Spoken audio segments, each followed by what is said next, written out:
Hello mga palangga. So, breaking news. Actually, dapat patulog na tayo, okay?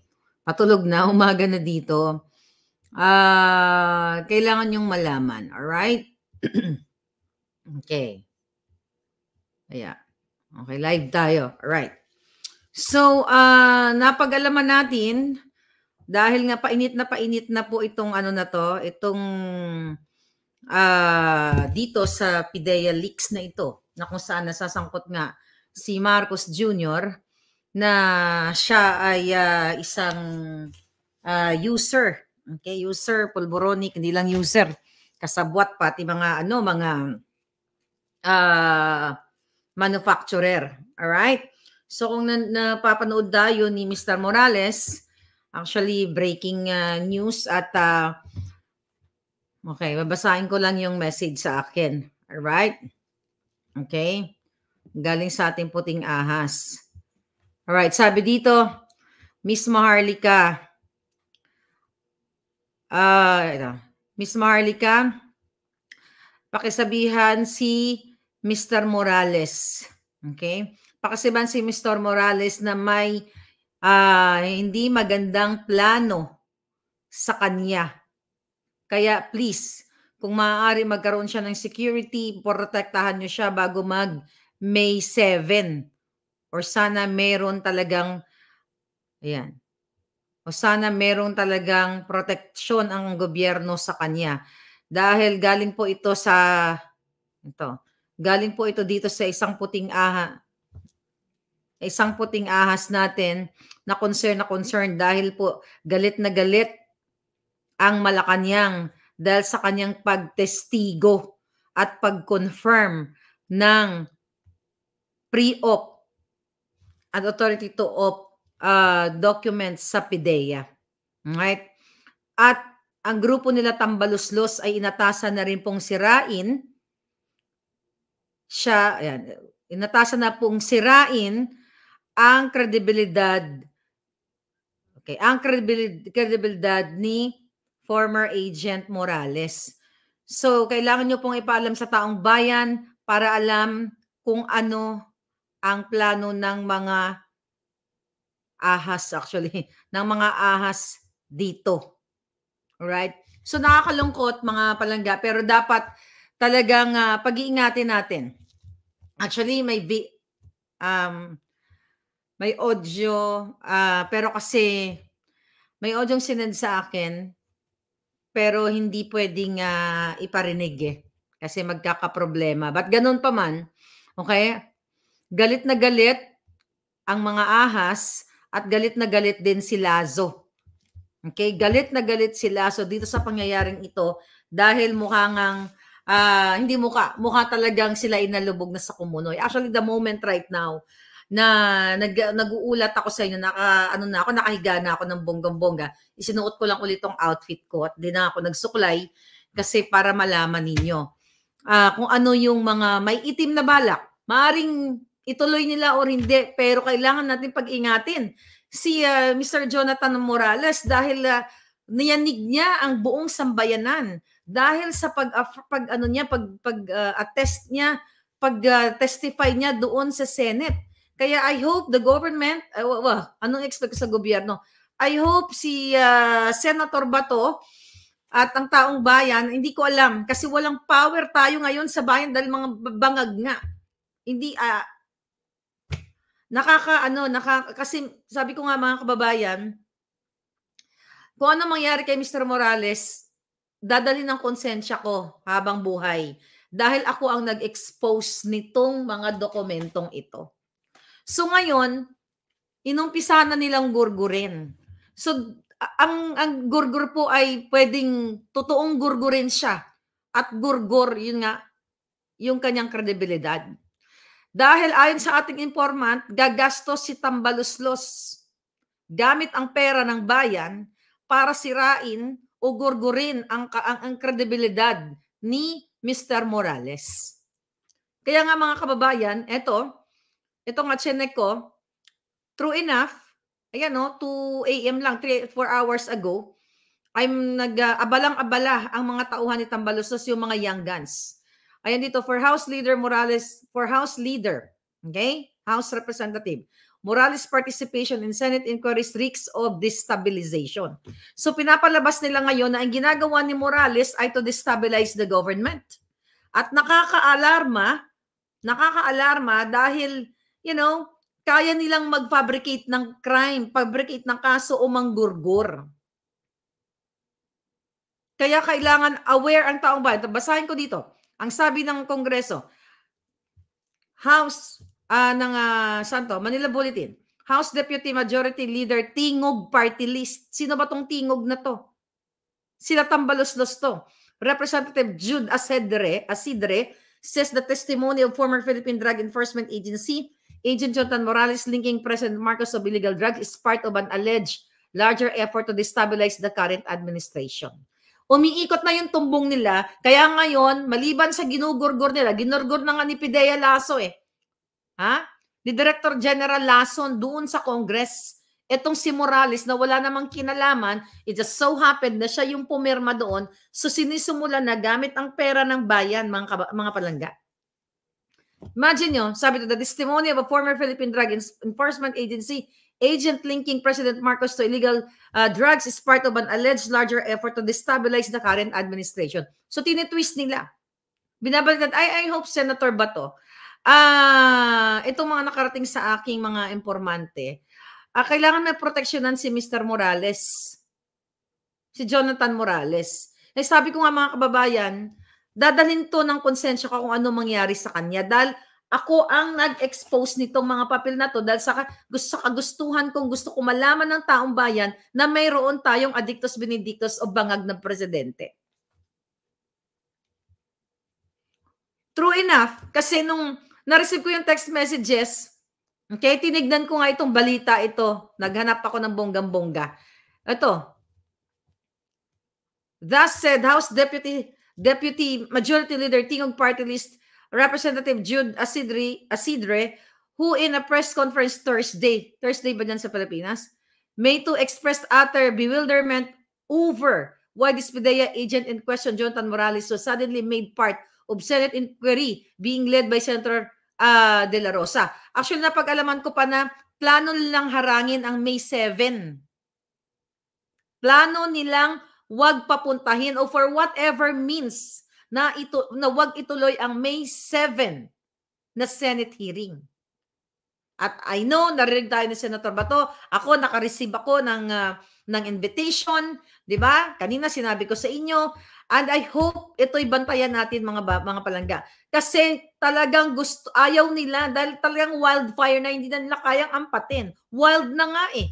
Hindi nila kayang ampatin ang issue na pinatutuhanan ni Morales na itong dokumentong ito ay siya ang tumipa, siya ang nag-interview doon sa confidential informant na si Marcos Jr. ay nung March 11, 2012 ay huhulihin sana dahil nga sa pagkabangag niya at sumisingot siya ng pulburon base doon sa confidential statement. It just so happened na pinigil ni Ochoa, dating executive secretary. At ngayon, ang mga may itim na budhi, planong gurgurin for whatever means, gurgurin literally or gurgurin ang pagkatao ni Mr. Morales. Ay, sabi nga ni Mr. Morales, paano nila babasagin o dudurugin yung durug na?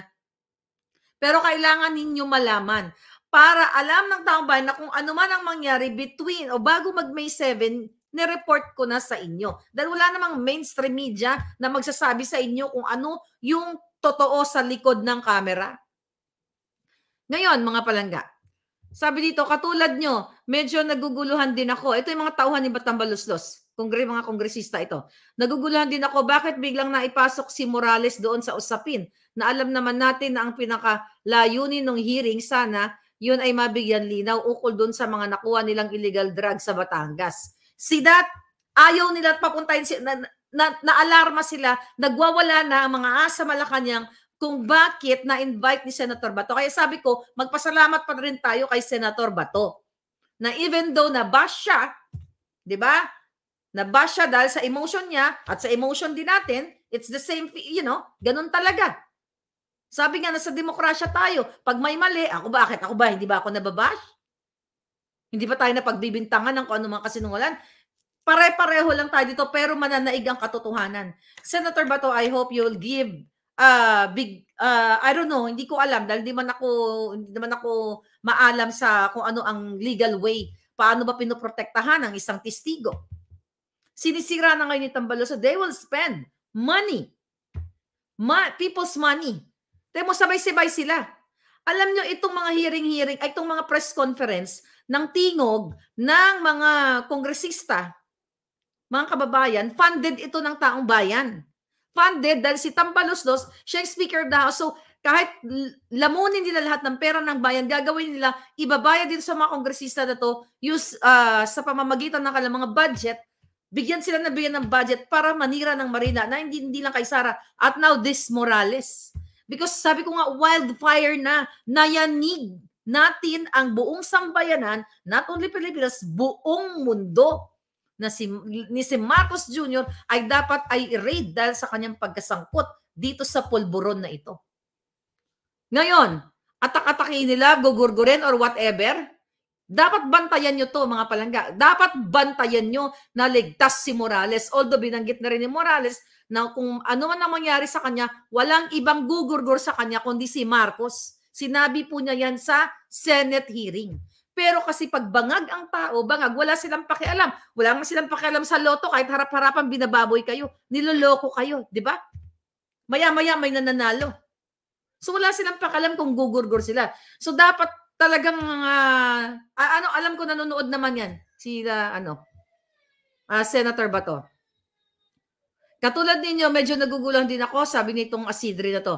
Nagugulan din ako bakit biglang naipasok si Morales doon sa usapin na alam naman natin na ang pinakalayunin ng hearing, sana yun ay nabigyan linaw. O yun na nga, nabasa ko na ngayon tungkol sa 1.8. Paano mabigyan linaw? Nabigyan ba ng linaw yung 1.8 na tonelada ng pulburon, ng shab-shab? Tapos the next day, binawasan na yung timbang, minus 400 kilograms. At pagdating sa Senate, naging 1.2 na lang. Tapos hindi pinagsalita yung driver. Tapos si Abalos naghingi ng executive session.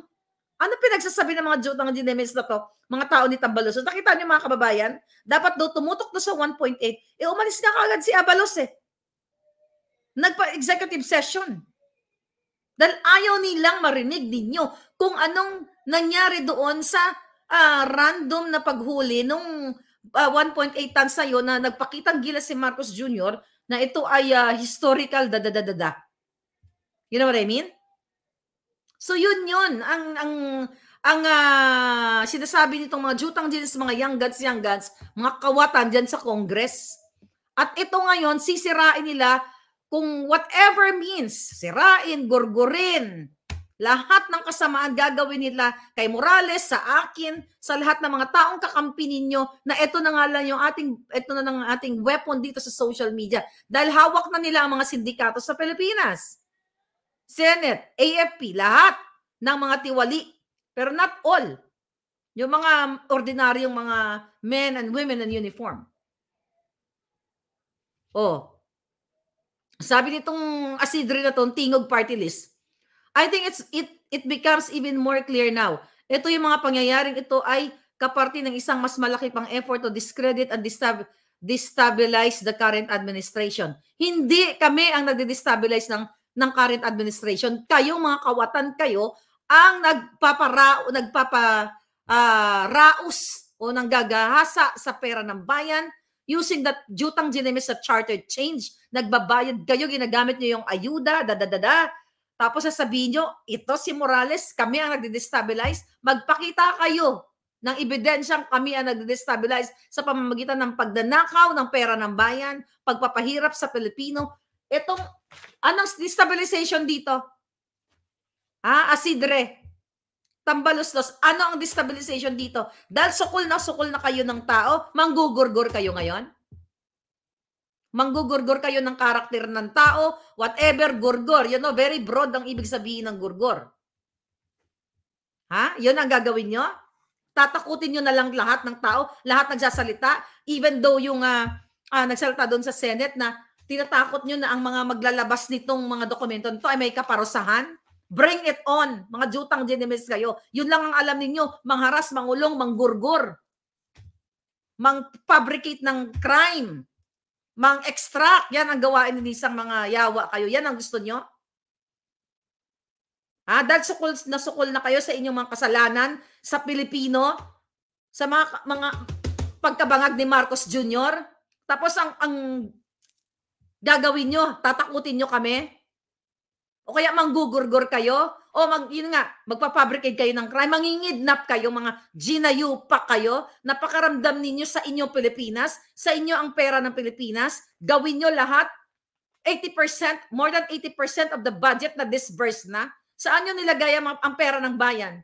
Tapos ngayon, may mga taong gusto lamang maliwanagan na ang taong bayan na minsan na si Marcos Jr. ay nagbangag-bangag noong 2012 at walang humuli o naudlot ang panguhuli, hindi na ituloy ni Jonathan Morales ang panguhuli niya dahil what? Dahil pinigilan ni Ochoa na sa May 7 ipatawag. Kaibigan ni Lisa si Ochoa, kaya umiikot ang tumbong nila. Kaya talagang kailangan i-pressure din natin si Senator Bato na hindi pwedeng hindi matuloy ang May 7 na hearing. Dahil nakaschedule na yan. Napadala na nga ako ng ng invitation. At nag-email na rin ako pabalik sa kanila. Hindi pwedeng hindi matuloy dahil ito ay boses ng bayan. Ito ay isuscrutinize, titignan ng bayan. Accountable ang gobyerno dito.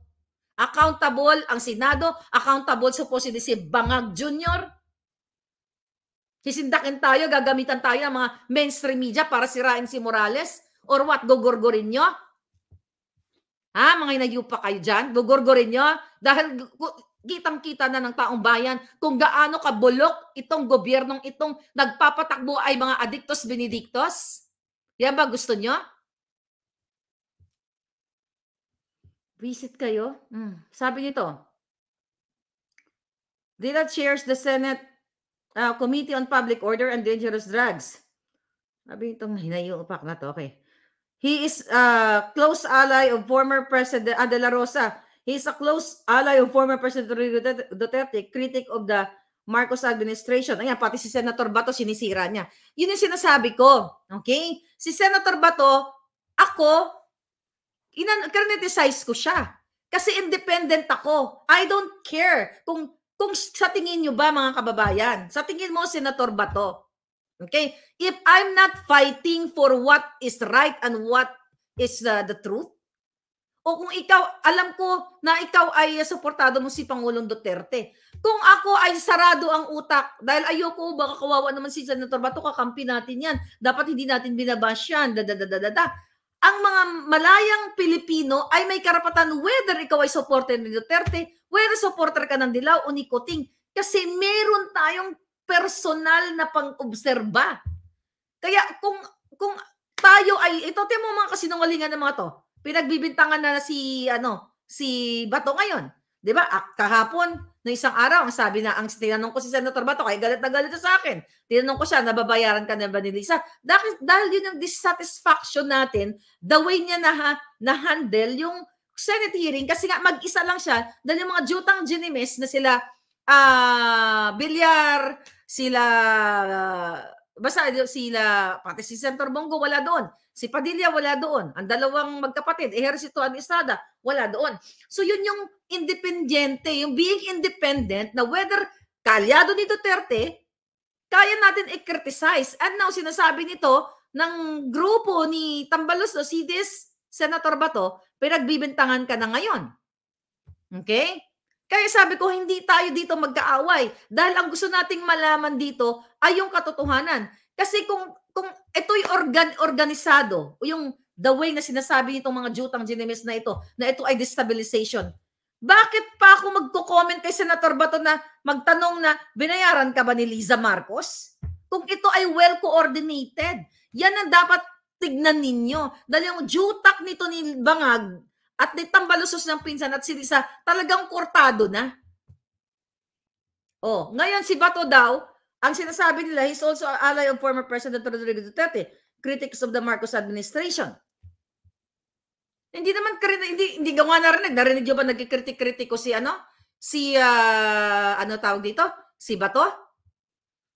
Sabi niya dito, Parang hindi naman siya nagsalita tungkol sa Marcos. During a recent hearing of the De La Rosa panel, Morales provided testimony regarding the purported authenticity of leaked 2012 documents allegedly implicating then Senator Marcos and actress Maricel in illegal drug use. However, PDEA Director General Moro Virgilio Lazo strongly refuted Morales' claims and asserting that documents in question, including a supposed pre-operation report and authority to operate, were non-existent. Yun ang gustong palabasin ni Lisa, ni Tambaloslos, na i-deny ni Lasso, kaso kalaboso na si Lasso. Dahil ang dinala nga niyang mga testigo doon ay mga walang alam. So, para sirain ang moral ni Morales, okay, ay magpa-press con sila, magtoka-toka na naman sila the way na ginawa nila kay Pastor Quiboloy, kay Inday Sara. Ginagastusan itong mga young guns na mga senador, mga kongresistang itong mga traidor, mga taksil sa bayan para sirain ngayon si Morales, para masira ang espiritu. At ngayon, ginagawa nila ng paraan. Gagapangin nila si Senator Bato, and I hope Senator Bato will do his job. Kasi nga, siya lang nga mag-isa eh. Di ba? Na nag-open itong investigation na to, at magpasalamat nga tayo sa kanya, although nabash siya, and that's normal sa political arena. Ako nga hindi politiko, may nagbabash din sa akin. Ito yung babantayan natin bago mag-May 7. Ayon sa ating puting ahas, nagagawin nila kung paano nila gapangin na wag makapagsalita ang mga darating pang mga resource person. Andun yung Attorney Delgado na dinibdiba ni Lasso na pinakita ko sa inyo sa video. You know what I mean? Nakakagalit po kasi, nakakagigil. Dahil sabi ko nga, isinubo na natin sa inyong lahat ang mga pangyayari. Pero, well, it's sad to say, you know, na hindi pa nagsasalta ang lahat, nagbingi-bingihan pa. Eto, harap-harapan, tinatrabaho na nila si Morales. Tinatrabaho na nga nila, so diniscredit na. Bawal nga yung ginawa nila sa pag-release doon sa Senate ng personal data sheet niya. At I hope isa pa yun sa ma-tackle o maimbestigahan ni Senator Bato. At I don't know kung sino mga pupunta doon, kung pupunta ba ito mga ginayupak na mga giatay or matutuloy ba or what. Pero ngayon, at least naisabi na natin sa inyo, dahil yun ang gusto sa atin ng puting ahas, na sabihin dito sa ating channel na may balak silang pigilan ang May 7 na Senate hearing sa PIDEA leaks, kasi nga takot na takot sila, umiikot na ang tumbong, mukhang naglalasing na si Lisa at lalong nagpupulburon si Kuting. Dahil hindi nila, hindi nila napaghandaan ito. Hindi nila na-anticipate na ang team leader, itong former agent, ay magsasalita at patutuhanan na yes, indeed, siya ang pumirma, siya ang tumipa, siya ang kumuha ng statement nitong confidential informant. You know what I mean? So yun, mga palangga. Ngayon, sabi dito ng mga tao ni Tambaloslos, okay, Lasso categorically stated that Morales' allegations were fabricated and had no basis. Diba? Si Lasso, sinabi niya, fabricated and had no basis. Pero doon sa Senate, gusto nilang parusahan ang mga naglalabas nito. Right? Mia Poche, thank you. So gusto nilang parusahan ang mga naglabas nito, di ba? Nilabas ng mainstream media, I think ABS-CBN, na pinost ko nga dyan na paparusahan, winawarningin nila ang mga taong naglalabas ng confidential paper o confidential document. See?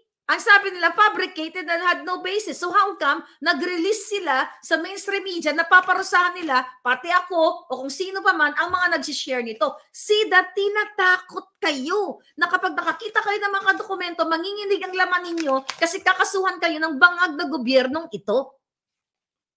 You know what I mean? So yun, sabi ng mga jutang genimes na mga ng Tingog Party List, na inutusan ni Tambaloslos, ni Martin Romualdez na magpa-media o lahat ng media pinipick up nila na fabricated and no basis. So how come? How come na nagbigay kayo ng warning na tinatakot nyo ang bayan na wag mag-post ng mga confidential document? Kung fabricated na to, anong kinatatakot nyo mga giatay kayo?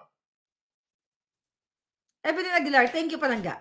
See that nakikita nyo kung gaano kabangag ang gobyernong ito, mga palangga. My God. Oh, ano sabi dito?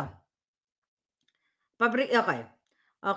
No basis and emphasize that the Senate panel should not rely on testimony from individual who had previously committed perjury by concealing his dismissal from the Philippine National Police. See that?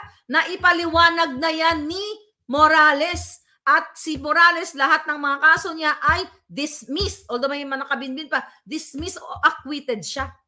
Dito gugurgurin nila si Morales, araw-araw sila magpapamedya dahil ito ay utos ni Lisa, ni Marcos Jr. na bangag at ni Tambaloslos. Talagang gugurgurin si Morales at sasabihin sa media, which is hindi naman na kayo naniniwala. Pero ang totoo, ang may kaso dito dapat ay si Pidea Lasso na pagpuwersa niya doon sa mga testigo na walang alam at wala doon sa pinangyarihan. Narinig yun naman at si Lasso at yung si Francia, di ba, na nagsabi kay kay Morales na i-deny na lang natin to, yung tungkol dito. Di ba? So ngayon, gugurgurin talaga si Morales. Kaya kailangan kayo ngayong mga moment na ito, kailangan kayo ni Morales at ang iyong mga kamay, kailangan yung atak-atakin itong si Marcos Jr. Lahat, huwag po kayo matakot sa comment na yan. Imagine mo, lahat tayo kakasuhan. Pag kinasuhan kayo, mag-email kayo dito, hingi tayo sa mga taong pwede ninyong maging abogado. Ayan, mga palangga. Mag-comment kayo, huwag kayo matakot dyan. I-spread ninyo as much as you can. Yan ang email ko. Hihingi tayo ng tulong sa mga taong, for sure, may mga tao sa gobyerno na nakikinig sa atin na sukang-suka na sa gobyernong ito.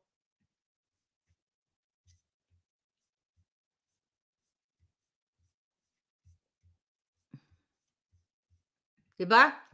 So yon mga palangga. Tinatakot nila. So tama talaga tong informante natin, nagugurgurin nila for whatever means ang gagawin nila dito kay Morales. Ang sabi pa dito, Asidre agreed with,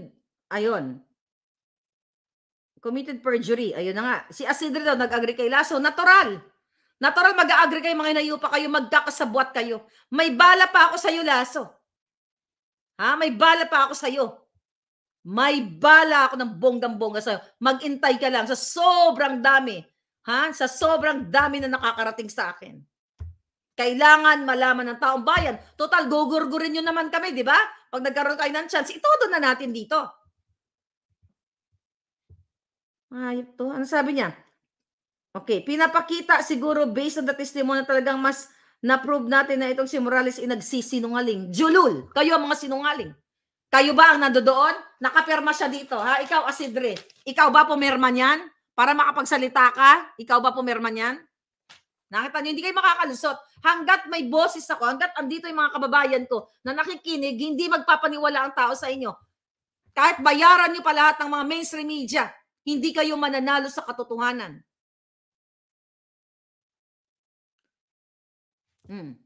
Sabi ng Yawa, okay?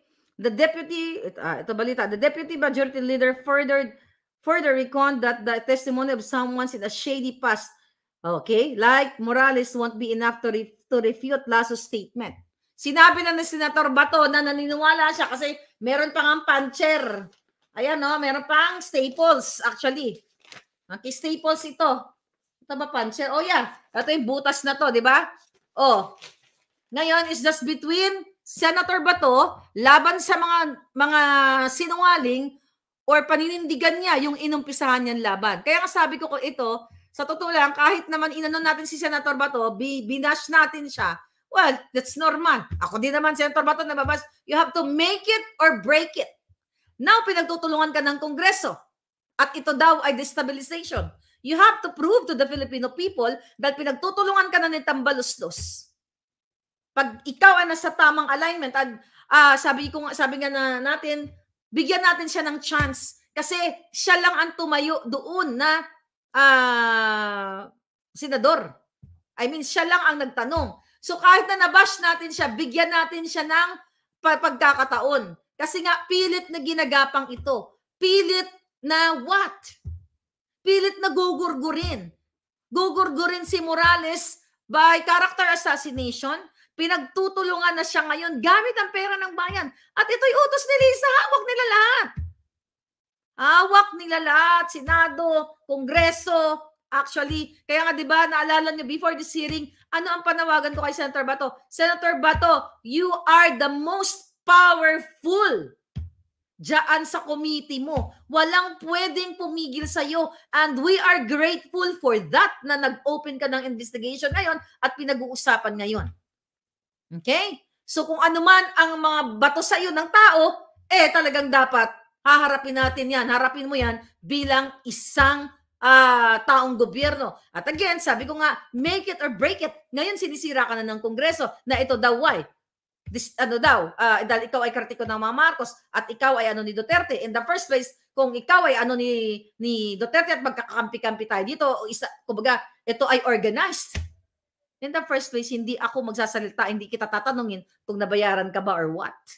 But this is an independent observation between my mga kababayan and ako na nakikita namin yung flow, okay, yung ongoing hearing during that time. See? Kasi hindi po pwede tayong yung magplano tayo ng masama. Kasi ang nagpaplano ng masama, itong mga bangag. Tignan mo, lahat sila palpak. Tayo kasi ang alignment natin is for the truth. So whether nagkakabanggaan tayo ngayon, 'di ba? May mga moment na hindi kayo natutuwa sa mga pinagsasabi ko. Bakit? Hindi naman pwede every time na magsalita ako mag-agree kayo.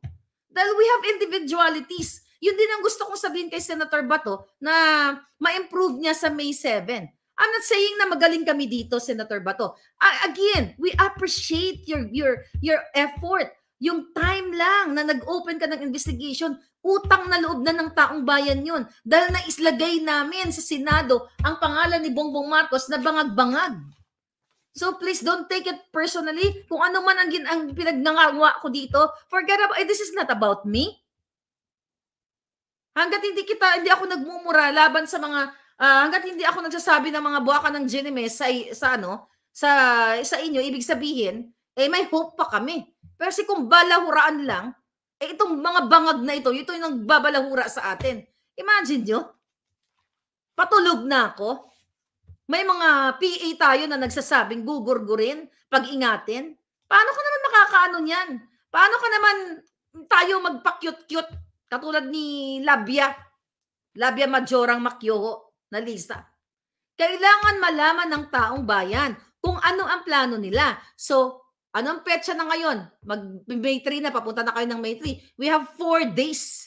Meron pa tayong maisog rally sa Dumaguete. Kaya talagang umiikot na yung tumbong nila. They are affected. We are winning. Imagine mo, magbasa kayo ng bonggang-bongga. You go to mainstream media now kasi napansin na nila at last, di ba? Grabe, overflowing, wildfire ang reaksyon ng taong bayan na naniniwala sila na si Marcos Jr. dapat nandoon sa May 7. Yun nga yung vlog natin kanina, diba? Dapat hilain ni Senator Bato dahil pwede siyang imbitahin doon. Senator Bato, total, inaano ka na mga ito, mga kongresista. Binaboljack ka na. So prove them. Ipakita mo ang power mo. Ano yung power mo? Yung mandato mo. Binoto ka ng taong bayan, di ba? Ipakita mo na pwede mong karayin si Marcos Jr. para pagpaliwanagin. Dat lang si Maricel. Kawawa nga si Maricel eh. Sa totoo lang, awang-awa ako sa kanya. Kasi wala eh. Nakalakay sa listahan eh. Nung una ko ito nilabas, ayoko siyang pangalanan. Tinakpan ko pa nga yan eh. Kasi naaawa ako dun sa tao na maaring nagbago na siya. Wala siyang kinalaman. Ako nananawagan ako kasi huwag niyo i-bash si Maricel Soriano. Huwag niyo i-bash. For sure, ang daming pinagdaanan ng ano yan eh, ng taong yan eh. Biktima siya eh. Dahil si Maricel Soriano ay ex niya, yung kapatid ni Lisa na ayon sa aking informanti, sumira ng buhay ni Maricel. Sino? Si Martin Araneta. Tanong natin, sino ang nagturo na magpulburon kay Maricel? Si Martin Araneta ba at si Marcos Jr.? Kaya kung si Maricel Soriano ay really brave enough, I hope sa May 7, kapag talagang natuloy, magsalita siya. But I am concerned about her. Kasi nakikita, nakabawi na siya eh. Nakaka-recover na siya. Miss Marcel Soriano, please, ako, humingin ako ng pasensya. It just so happened na nandito yung pangalan mo. Tinakpan, wala tayong magawa eh. Kumbaga pasto ng buhay mo eh. And it just so happened, naging relevant siya dahil ang nasasangkot dito, yung presidenteng bangag. And I hope you're gonna be part of this history na masabi mo rin na whatever, kung ano man yung testimonya mo. Kasi si Morales, hindi naman nakita ni Morales na nagsisingot kayo doon. Ang nagbigay ng impormasyon, yung mga kasama nyo din, at nagbigay ng picture, di ba? So yun yung, kaya ako talaga nag-usap, huwag natin siya i-bash. You say sorry sa kanya kasi, nalulung sa masamang bisyo. Di ba? Lahat ng tao, we deserve, second chance, third chance, depende kung anong ginawa mo. Pero si Kuting, hindi niya kailangan ng second chance. Dahil nilulustay nila ang pera ninyo. Almost 120 million na katao ang meron sa Pilipinas base sa statistics. Pinahirapan kayo. At again, smuggling sa kanila. Polboron sa kanila. Loto sa kanila kay Marcos Romualdez Araneta. Saan kayo pupulutin? Wag natin payagan na magwagi itong mga ito.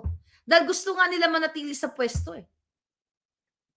So yung tututukan natin para manalo tayo sa laban na to. Okay? Ito talagang gamitin natin yung ating billions of neurons. When I started fighting for this bangag in 2022, hindi ko na masabing ako lang mag-isa. Andan naman si Mother Pebbles. Okay? Andan si Sas.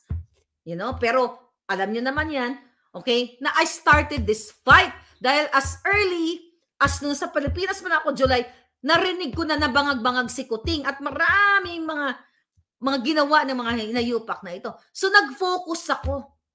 Nag-focus ako dun sa kalaban. Kaya kahit anong mura sa akin, ng mga Jotang Ginemes, di ba, na mga bayaran ni Lisa o whoever, na nai-intimidate o maybe nainggit sa alindog ko dahil hindi sila alindogan. Di ba? Baka whatever. Okay? Huwag na tayo dumako doon. Nag-focus ako kasi sabi ko, one day magigising ng taong bayan na itong presidenteng ito ay unfit to work, unfit to lead.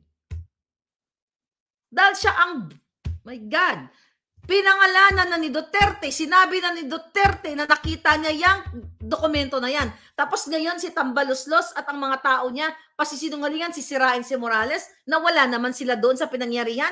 Sabi ko nga, yung dinala ni Moro Virgilio Lasso na mga recruitment, mga testigo doon, walang kaalam-alam. So now their ultimate solution is to gurgur us. Papayag ba kayo? Gugurgurin na lang tayo dahil nagsasalita tayo katulad ng ginawa nila sa Maisog. Na pinagharangan nila ng monoblock na mga sasakyan dahil ayaw nila mag-express tayo ng freedom natin to speak up. Yun gusto nyo, pamanahan nyo sa inyong mga anak. Ako, araw-araw ako magdadadakdak dito hanggat, physically okay ako. Dahil gusto kong mabago at malayas na yung mga bangag dyan. Dahil ang bangag at habang patuloy silang nag-i-enjoy, nagpa-party, nagpa-fireworks sa Malacanang, nag-orgy kung ano-anong pinagagawa nila, tinatransfer ang pera ng bayan, kayo ang nahihirapan. Sabi ko nga, kung tutusin, wala na akong pakialam sa Pilipinas dahil andito na ako eh. Tumaas man ang bigas nyo dyan. Magkadilubyo man kayo dyan. Girahin man kayo ng China Mission ang gusto ni Marcos Jr. Malayo ako dito, hindi ako agad-agad matatamaan. But they can hire someone to gurgur me. Yan ang ginagawa ng gobyernong ito. Kasi talagang gusto nilang patahimikin ang bunganga ko. Not only me, kayo. Lahat tayo dito, di ba? Kaya doon sa Senado, tinatakot nila, again, na magpupost ng mga confidential document daw ay paparusahan. Pero up to this day, ayaw aminin ni Lasso na ito, sinasabi pa rin nila na AI. Nagko-contradict eh. Ginagawa kayong tanga eh. At yan ang role ko sa buhay sa mundong ito. Di ba? I think ito dito ako dilagay sa, somehow, pwede kong ikapahamak. Katulad ni Morales, sabi nga ni Morales, ano bang mapapala ko dito kung di kapalit buhay ko? It just so happened na siya ang nakapirma. Ito dahil tayo ay nagsasalita, imbis na i-improve ni Marcos Jr. ang kanyang mga gawain at tumigil sa kabangag niya, sa kakangiwi niya, at pakikipagsabuatan sa mga manufacturing ng mga pulburon, ang solusyon nila, gugurgurin tayo. Papayag kayo, men and women in uniform, na naka-floating ngayon, na tinatanggal kayo sa trabaho, pinatatapon kayo ni Lasso sa hibok-hibok, tinatamnan kayo, mga doctors sa DOH, na mga fabricated crime. Diyan sa lahat ng establishmento ng gobyerno na kapag kayo ay napagdudahan, na kayo ay mga puting ahas, pagdudahan pa lang, ginugurgur kayo. Di ba? Tinatanggal lang kayo ng pangkabuhayan. Is that the kind of pulboronic government na gusto nyo sa next 4 years? Sabi ko nga, it's your choice. I can only relay the message mula sa ating mga taong nasa gobyerno din na sukang-suka na at tinatakot at sinisindak nila. You know what I mean? Tignan natin, baka mayroong bagong ano.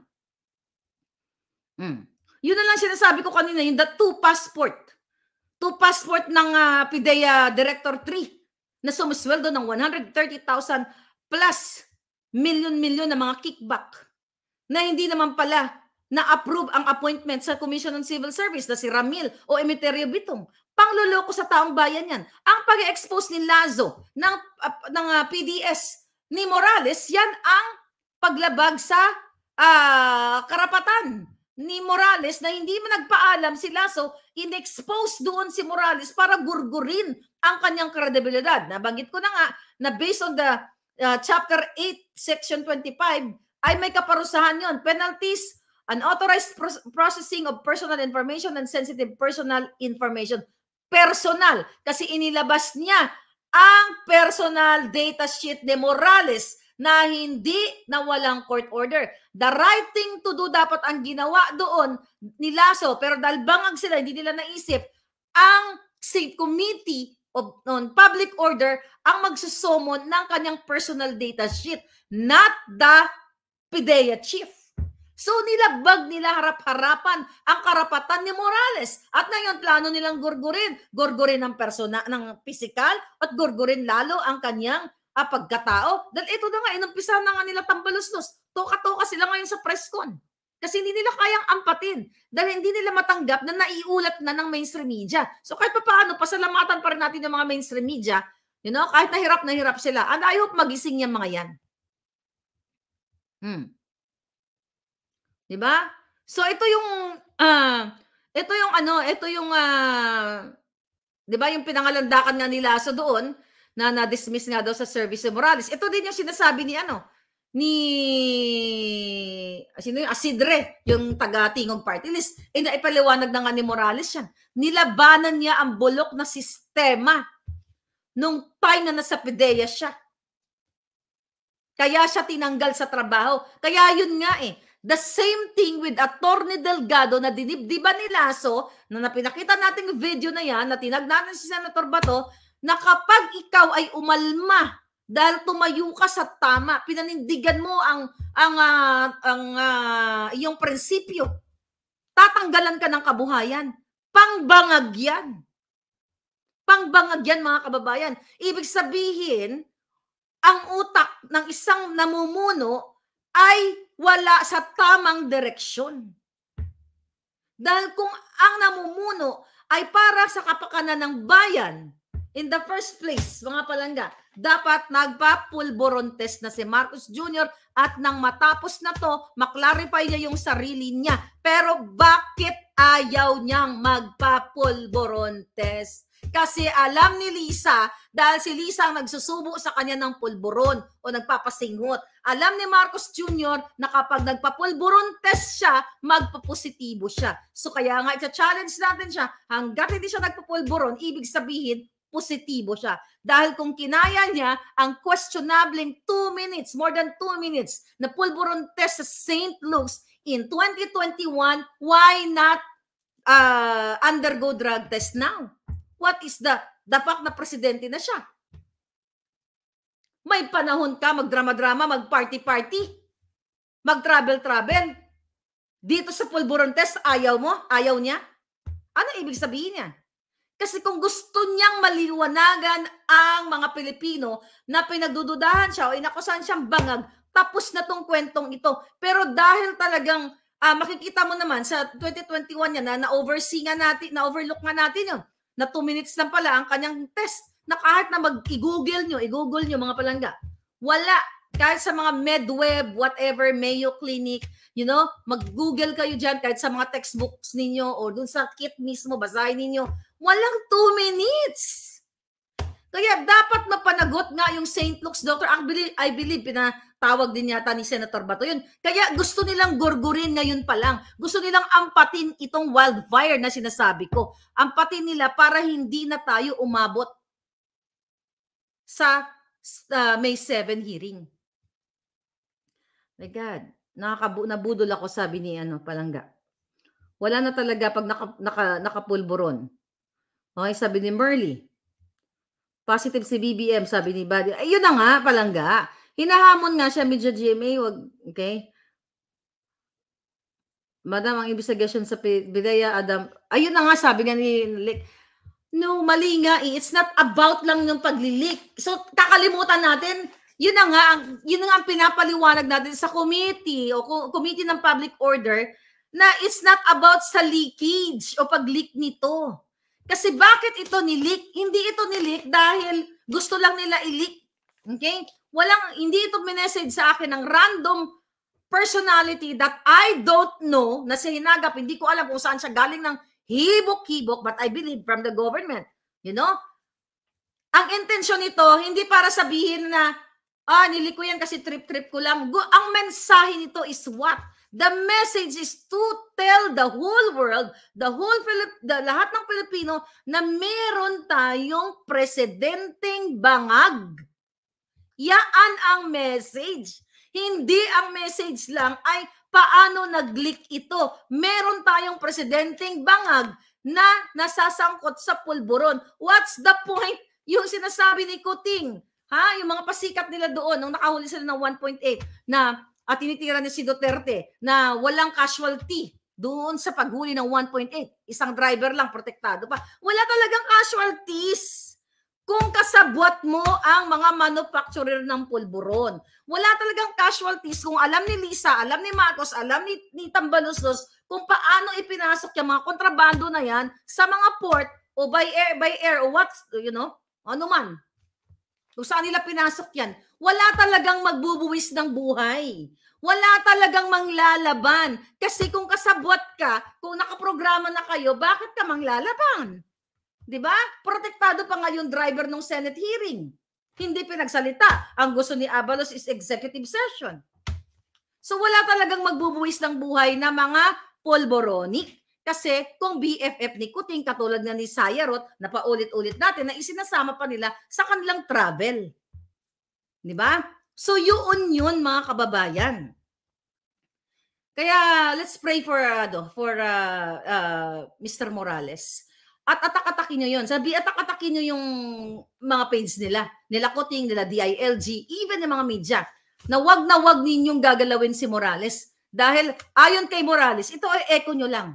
Kapag may nangyari kay Morales, ang gugurgur sa kanya ay si Marcos Jr. at si Lisa Araneta. Sinabi niya yun eh. Sino mag-interest sa buhay niya? Sino mag-interest sa buhay ni Morales? Dahil ang nakasubject dito si Marcos Jr. Sino mag-interest sa buhay ko? Dahil noong December mismo narinig ng informante ko, nasa authority na po yan. Nasa declaration ko yan. Dito sa Amerika. I told you about it. Na si Mel Robles, ayon sa ating informante, na nag-represent, na tatargetin yung ulo ko. Then doon sa Maisog Rally, nagagamitin ni Lisa, by all means, lahat, NBI, makipag-connect siya dito, gagamitin ang, even ang, makipagsabuatan daw dito sa Amerika. I don't think my country here will do that. Okay? So nakalagay din yan sa aking affidavit.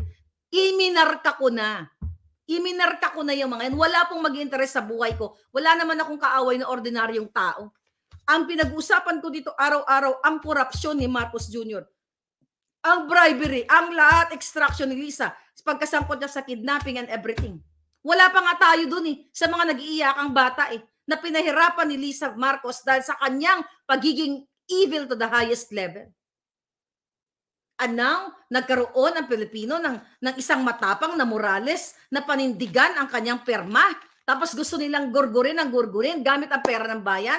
At gusto nilang i-intimidate, takutin o plano nilang what? Na hindi matuloy ang May 7 hearing? So kailangan nating, ano yun si Senator Bato? Na wag siyang pumayag talaga. Well, sinabi naman niya yan. Sinabi naman ni Senator Bato na walang pwedeng makadiktas sa kanya. O, di maniwala tayo sa kanya na talagang magkakaroon ng May 7 na hearing. Kasi gagapang nila eh. Umiikot na nga to. Ang ano nila, talagang apektado na sila. Akala mo yung si Kuti ngayon, o kanyari may mga achievement daw siya. Saan ka makakakitang presidenteng ganyan? Mga kababayan. Okay? Na ang layo na raw ng narating. Tignan mo, katulad nito. Kadyutahan niya. Abala siya ngayon. O, anong pinagkakabala ni Marcos Jr. ngayon? 'Di ba nag-ano sila, nagpulong-pulong sila ng federal party na 'yon? Tingnan ko lang. O admin, sabi niya, administration accomplished a lot through unity, open, engaging approach. What the heck? Ano pinagsasabi niya? Admin accomplished a lot. Ano 'yon? Nasa utak niya lang? Siya lang hallucination? Unity, nasaan ang unity? Nasaan ang unity, Marcos Jr.? If you want unity, magpa-drug test ka. Nasaan ang unity? Ikaw mismo sumisira sa taong tumulong sa inyo. Kay Sara, kayo mismo ang sumisira sa akin. By what? By hiring expensive law firm? Ha? Tignan natin, Lisa, kung hanggang saan kang jutang Jedemes ka. Lalabanan ko kayo sa ngalan ng katotohanan. Kahit hawak nyo pa ang trillion money. Ano to? Accomplice para pagtakpan? Pagtakpan ang kinasasangkutan mo, Kuting, na ikaw ay bangag at patuloy na nagbabangag at binababoy niya taong bayan? Nasaan ang accomplishment? Ay ang open engaging approach. Anong engaging approach? Engaging approach to the pulboronic mafia? Yan ba sinasabi mo dito, Kuting? Paano naging united ang Pilipino na kung gusto nilang magsalita, harangan nyo ng truck, harangan nyo ng monoblock dyan sa Bulacan? Yan ba ang unity? Anong na-achieve mo? Kung gusto mong may achieve ka, magpa-drug test ka, yan ang gawin mo. Huwag mo pinagduloko ang taong bayan at tinatakot-takot ninyo. Winawarningan ninyo na huwag mag-share. At ito ay what? AI. Tapos nagpalabas kayo dyan ng AI mo para sabihin na ang tao huwag maniwala. Pinalabas ko na yung boses ni Lisa. Pakipagsabuatan niya sa asawa ni Teddy Boy Locsin, dating DFA Secretary. At lalabas ko pa ang umiiyak na mga kabataan. Marami pa akong ilalabas, palangga, para madurog natin to at makita ng taong bayan. The intention here is para makita ninyo kung anong klaseng pulboronic leadership meron tayo sa Pilipinas. Kasi kung ito ay gumagawa ka lang ng kwento, katulad ditong sinasabi ng asidre na ito, okay? Gagawa ka lang ng kwento, nagagawa ka ng fake. Hindi maniniwala itong mga taong ito ngayon. Hindi maniniwala, sabi ni unity ng mga smugs, ng mga smuggler. Exactly, sabi ni Romantic Moon. Ano to? Marcos Jr., sa tingin mo ba ito ang mga nanonood dito at nagbabasa katulad mong bangag? May individuality ang mga yan. Meron sariling pananaw na minsan nga nagagalit yung mga palangga sa akin. Marlica, bakit ganyan? Kasi yun ang totoong demokrasya. Hindi ko kayo kontrolado at hindi tayo katulad nila na nagbabayad ng trolls. Wala man tayo pambayad sa trolls eh. At hindi naman natin gawain yan. Bakit ako mababayad ng trolls, Ler? Bakit? Politiko ba ako? Na matatakbo ko or what? See, tinitwist nila, binabaliktad nila kasi gusto kayong lokohin. Talagang, mga palangga, kaabang-abang nga ang May 7. Kaya umiikot, natatakot sila kasi baka any moment lumabas yung mga pictures at mga video. Be patient, mga kababayan. But still, we have to fight for what is right. Labanan natin ang mga kasinungalingan ng mga tambaluslos sa Kongreso. Labanan natin itong mga kasinungalingan ng Malacanang. Kumbaga, nandito na tayo sa stage na to. I've been fighting sa mga bangag na ito for 2 years. Tinatanong ko ang Diyos, ito ba talaga ang mission mo sa akin? Na, nilagay mo ako dito sa pwestong ito. Nakapalit ang buhay ko. Inilagay mo si Morales sa pwestong niya na nananahimik na siya. Nabuti na lang tumapang at nagpa-interview dito. Narinig nyo naman na supposedly hindi talaga magpapa-interview si Morales kay Maharlika dahil gusto niya sa Senate siya magsasalita. It just so happened, ulitin ko uli, na nung maisog rally sa Bulacan ay pinigil ng mapang-api at mga bangag na gobyernong ito. Kaya, pumasok sa isipan ko na tawagan natin itong contact ko dito kay Morales, baka pwedeng magpa-interview siya, baka magurgur siya bago mag-April 30. And true enough, di ba, na nagpa-interview siya, kaya nagkaroon kayo ng awareness. And we need more people like Morales, like you, na nakatutok dito. Kahit po kayo ay hindi kilala, hindi kayo naka-front, you are part of this laban. Kasi kung wala namang magsasalita dyan, wala namang manonood, what's the point of this fighting? Kaya nga pilit tayong sinusuppress. Pilit nila tayong gustong gurgurin. Ha? Ginugurgur na tayong lahat, pero hindi nga sila magwawagi eh. Dahil nasa atin ang katotohanan. Lahat, ang pera ng bayan ngayon, abangan ninyo. Diba? Nagsalita na sila. May puting ahas ako sa Congress. Kongresista mismo. Believe me. Ha? Tingin nyo lahat ng kongresista yan. Alam ko ang galaw ni Tambaloslos. Yung mga press conference mo laban kay Sara, and now press conference nyo para gurgurin si Morales. Sino ba si Morales? Para pag-aksayahan nyo ng panahon. If you are for the people. Pero dahil apektado si Liz Satanas, si Marcos Jr. dahil siya ang subject matter dito, na siya ay ngagba-ngagba, kaya ngayon pinupondohan na ni Tambaloslos kung paano gurgurin ang karakter ni Mr. Morales. My God, mga palangga. Hi, Marcos resign, sabi ni girlfriend Richo, impeachment na yan, sabi ni Robert Pamo, naniniwala kami sa iyo, Miss Maharlika. Okay? Okay, base sa mga ulat, sabi ni Angelito Abay, ay may dismiss na ang mga kaso ni Morales. Napaliwanag yun na nga palangga, magkaisa at magkasama, kapit kamay. Okay? Ang sabi ni girlfriend Richo, ang achievement ni Marcos ay panggigipit sa mga taong nagsasabi ng totoo. Yes. Bangag-bangag, Marcos resign, sabi ni Yoli Brigola. Ay, hindi naman magwawagi ang mga yan, mga palangga. Hindi magwawagi ang mga jutang ginemes na yan dahil nasabi ko nga, nasa inyo, nasa atin ang katotohanan. Kapag nasa panig mo ang katotohanan, mga kababayan, hindi ka hindi ka, ang tawag dito? Dali message. Ano ba to? Anyway, mga palangga, I hope, let's pray for Jonathan Morales. Sir, let's, magpakatapang po kayo sa family niya. Mag-ingat kayo. Mag-ingat kayo dahil bangag po ang kalaban natin. At kay Senator Bato, I hope, I don't know, you do something to protect Mr. Morales. At hindi biro din yung kanyang ginawa. Sabi nga niya, nadamay siya dito dahil siya ang pumirma. Nananahimik na siya. Yes, mga palangga. Thank you so much and I'll see you tomorrow. Thank you.